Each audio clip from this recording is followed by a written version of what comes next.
present something after a debate on tonnage duties had drawn the attention of the first Congress, he went on to something a little less important. I say that with a tongue-in-cheek. But so many thought at that time it was less important. And that thing that he was introducing was a Bill of Rights. And his name was James Madison, and they called him Little Jemmy, no bigger than a half cake of soda. He was a short fella. He came in from a campaign that was rough against James Monroe for the first Congress in Virginia.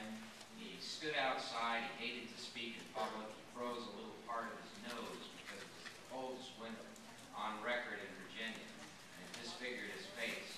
He did this because he needed to win that election. He needed to win that election to fulfill his mission. And his mission was to bring the Bill of Rights to this country. And a part of the Bill of Rights that he introduced was our great First Amendment to the Constitution. And he, at that time, in the first Congress, told us what that meant, what that First Amendment meant.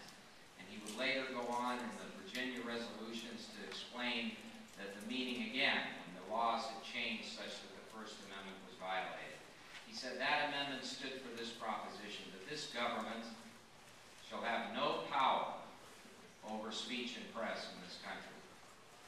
And it is a short-lived thing, liberty, because liberty requires eternal vigilance. And when we drop our guard, particularly when we don't even know the fight is taking place, we may lose our liberties.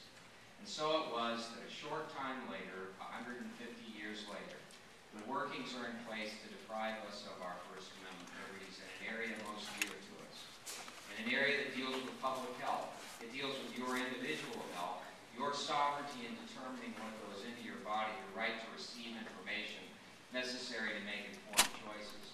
And I'm going to give you a specific example because I was very directly involved with it.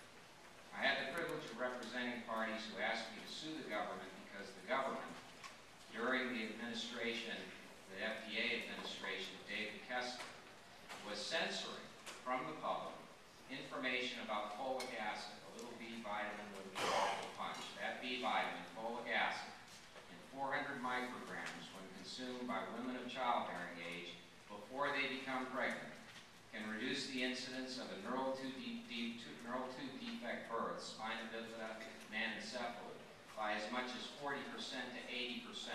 It's 400 micrograms to 800 micrograms. But you have to take it in a pill, and you have to take it before you become pregnant. And the physiological effect of it is diminished substantially when taken after you become pregnant. Women were going into their doctor's offices saying, I'm pleased to announce I think I'm pregnant, and you confirm that, being told that they were. It was a delightful moment. But they weren't taking folic acid until after they met with their doctor. And as a consequence, the risk reduction was not taking place. An estimated 2,500 preventable neural tube defect births occurred each year because women were simply unaware of the need to take folic acid before they became pregnant. The commissioner of the FDA, David Kessler, refused to allow that information into the marketplace. He stood as a barrier to that information. He was a pediatrician.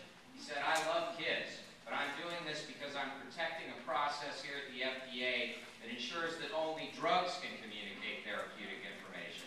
And so he prevented us from distributing that information in the marketplace. As a consequence, year after year after year after year, while the censorship took place, women were giving birth to children with neural tube defect births. We took up that cause. We went into court. We sued the Food and Drug Administration. We eventually won in the landmark case Pearson versus Shalala, and the court stood appalled at an agency of the government that had countenanced these neural tube defect births year after year and countless abortions of neural tube defect birth children that never had to be.